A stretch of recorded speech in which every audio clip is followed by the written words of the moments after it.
Mbak Puan soal pagar laut yang ilegal ini nantinya akan dilanjutkan di Komisi 4. Kasus ini akan diselesaikan dan kemudian dimintai pertanggungjawaban dan dievaluasi. Dan Mbak Titi ini juga sangat agresif sekali untuk kemudian tidak hanya memimpin rapat, tidak hanya memanggil pihak-pihak terkait, tapi juga bahkan kemarin itu sampai sempat naik tank. Ini menunjukkan bahwa keduanya.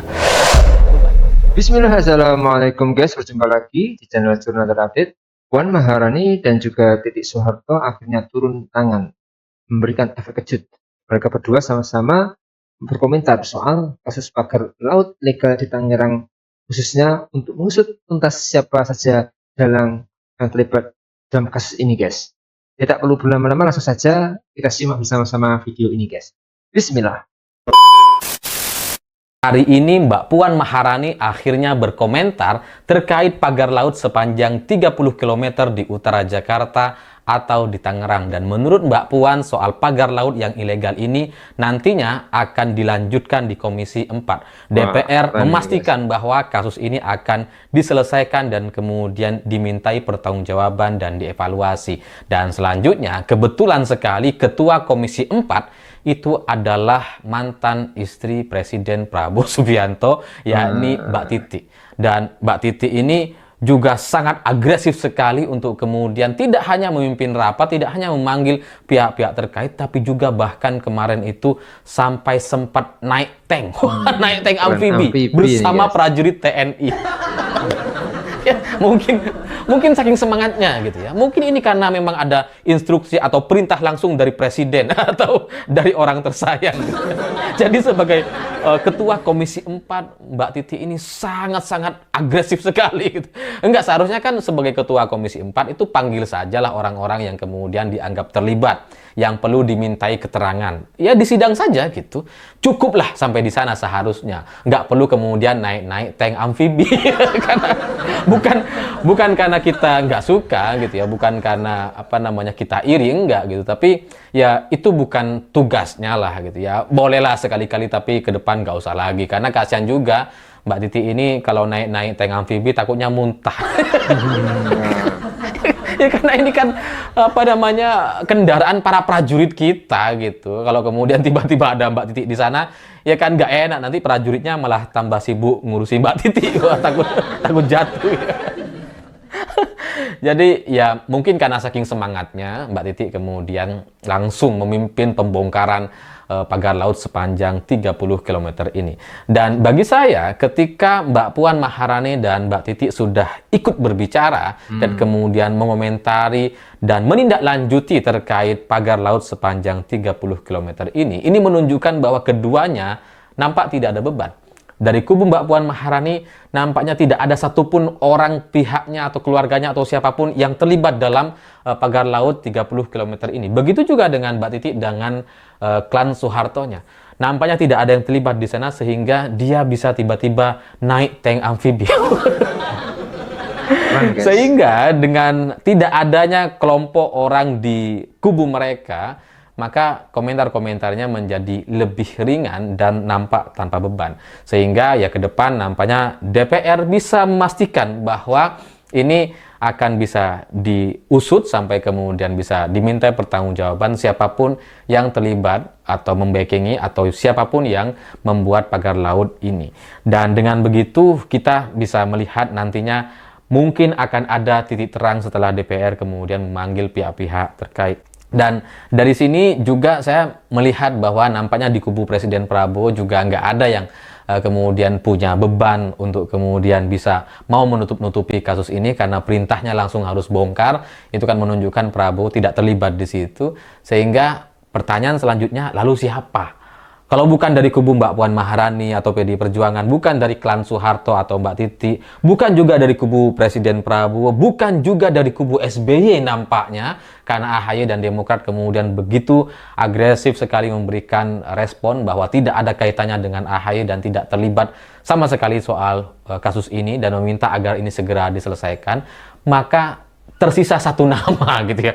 Tersisa satu klan mantan penguasa yang kemudian nampaknya punya pengaruh untuk bisa membackingi atau melindungi pagar laut sepanjang 30 km ini. Dan orang menduga-duga ke arah sana karena semua pihak sudah sudah mengatakan berkomentar gitu, kecuali kelompok yang itu. Gitu kan. Jadi kubu Soeharto sudah, SBY, kemudian Presiden Prabowo, Mbak Puan, semuanya sudah bilang usut tuntas. Cuma yang satu gitu ya, mantan penguasa, nggak komentar apa-apa. Ya dirinya, anak-anaknya, pendukungnya, relawan-relawannya. Enggak. Iya, Relawan-relawannya Mas. masih terus memberikan pembelaan Iya. ya, yang menganggap bahwa ini milik nelayan, ini bukan pengusaha, ini milik nelayan dalam rangka swadaya sumbangan dan sebagainya. Itu kata relawannya, dan itu yang kemudian membuat kita semua jadi semakin mencurigai, nampaknya ini memang ada backup politik dari rezim sebelumnya. Dan apalagi soal Agung Sedayu itu kan memang sangat identik sekali, sangat dikenal sekali sebagai pengusaha yang cukup dekat dengan rezim sebelumnya. Apalagi tiba-tiba ada relawannya yang membantah bahwa ini bukan punya pengusaha, ini relawan gitu ya. Ini swadaya nelayan. Dan kemudian hari ini juga saya membaca ada pernyataan dari Haidar Alwi yang juga tiba-tiba mengklaim bahwa nggak ada hubungannya dengan Pak Jokowi.